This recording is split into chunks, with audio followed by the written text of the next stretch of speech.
राम और राधा जिसका जन्म एक ऐसे गांव में हुआ था जिस गांव में आज भी वहां के लोग जाति प्रथा से बाहर नहीं निकले हैं।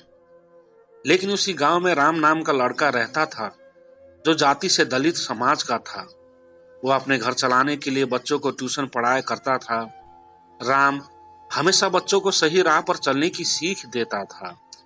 राधा भी उसी गांव में रहती थी और वो राम को अक्सर बच्चों को पढ़ाते हुए देखा करती थी। राधा के पिता गांव के ही मंदिर में पुजारी थे। राधा रोज सुबह मंदिर में पूजा करने जाया करती थी। राम भी मंदिर के रास्ते से ही बच्चों को पढ़ाने जाया करता था। अक्सर दोनों एक दूसरे को देखकर नजरें झुका लिया करते थे। राम गांव के बच्चों को एक पीपल के पेड़ के नीचे पढ़ाया करता था। कभी कभी राधा उस जगह आ जाती थी। राम राधा को मना भी करता था, तुम यहाँ मत आया करो, अगर तुम्हारे पिता ने देख लिया तो समस्या खड़ी हो जाएगी। गांव में अक्सर जाति धर्म के कारण बहसबाजी हुआ करती थी और राम इन लड़ाई झगड़ों से दूर रहता था। राम शिवानी को बचपन से जानता था और ये भी जानता था कि राधा बहुत जिद्दी है। राम के मना करने के बाद भी राधा उस पीपल के पेड़ के पास जाया करती थी। एक दिन गांव के एक व्यक्ति ने राधा को राम से बात करते हुए देख लिया। फिर उसने ये सारी बात शिवानी के पिता को बता दिया। पिता ने अगले दिन राधा से कहा, तुम जल्दी से तैयार हो जाओ, तुम्हें देखने लड़के वाले आ रहे हैं। ये बात सुनकर राधा हैरान थी कि अचानक से उसके पिता ने यह निर्णय कैसे ले लिया। अगले दिन राधा उसी पीपल के पेड़ के पास जाती है जहां राम बच्चों को पढ़ा रहा होता है। राधा ने राम से कहा, पापा ने मेरे लिए लड़का देखा है, मेरी शादी होने वाली है।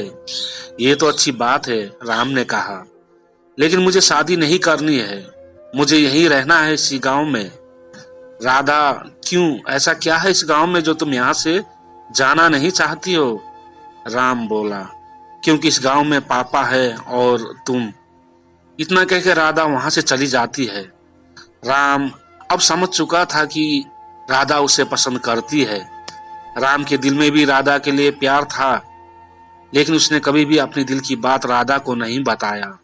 राम ने गांव की जातिवाद समस्या की वजह से अपने प्यार को दिल में ही दबा रखा था। लेकिन जब राधा ने उससे कहा कि उसकी शादी होने वाली है, तब राम की दिल की धड़कनें तेज हो गई थी। लेकिन उस समय राम ने राधा के सामने ऐसे बात किया मानो जैसे कि उसे कोई फर्क नहीं पड़ता है। अब दोनों के दिल में एक दूसरे के लिए प्यार था, लेकिन उन्हें समझ में नहीं आ रहा था कि अपने प्यार का इजहार कैसे करें। इधर राधा का रिश्ता तय हो गया। अगले ही महीने उसकी शादी होने वाली थी। 2 सप्ताह से राम ने राधा को कहीं नहीं देखा। किसी ने बताया कि उसका रिश्ता तय होने के कारण अब वो घर से बाहर नहीं निकलती। राम अब उसी पीपल के पेड़ के पास जाकर राधा की पुरानी बातों को याद करता। उसे अब कोई रास्ता दिखाई नहीं दे रहा था। अगले सोमवार को शिवरात्रि पूजा थी। राम सुबह से ही मंदिर के पास खड़ा था। उसे उम्मीद थी कि राधा मंदिर जरूर आएगी और कुछ देर बाद राधा मंदिर आती है। राम तुरंत मंदिर की गेट के पास जाके खड़ा हो जाता है। राधा की नजरें राम पे पड़ती है। वो राम को देखकर मायूस हो जाती है। जब राधा पूजा करके मंदिर से बाहर निकलती है, तब राम उसे मिलने का इशारा करता है। दोपहर के समय उसी पीपल के पेड़ के पास दोनों मिलते हैं। राधा की नजरें राम को ही देख रही थी। राम अपनी नजरें नीची करके कहता है, राधा, जब तुम मेरे पास रहती थी तब मुझे कुछ फर्क नहीं पड़ता था और न ही मुझे कुछ महसूस होता था, लेकिन आज जब तुम दूर जा रही हो तो पता नहीं मुझे अजीब सी बेचैनी हो रही है। ऐसा लग रहा है मानो मेरे जीवन का कोई कीमती चीज मुझसे दूर हो रहा है। ऐसा लगता है मुझे तुमसे प्यार हो गया है। अब मुझे समझ में नहीं आ रहा है कि मैं क्या करूं। सारी बात सुनकर राधा की आंखों में आंसू आ गए। उसने कहा, राम, अब तुम ही बताओ कि मैं क्या करूं। मैं भी तुम्हें बहुत चाहती हूँ, लेकिन कभी तुम्हें बता नहीं पाई। अब कैसे रहूंगी मैं तुम्हारे बिना? मुझे तो कुछ भी समझ में नहीं आ रहा है। अंत में राम ने राधा से कहा कि चलो हम दोनों यहाँ से कहीं दूर भाग के शादी कर लेते हैं।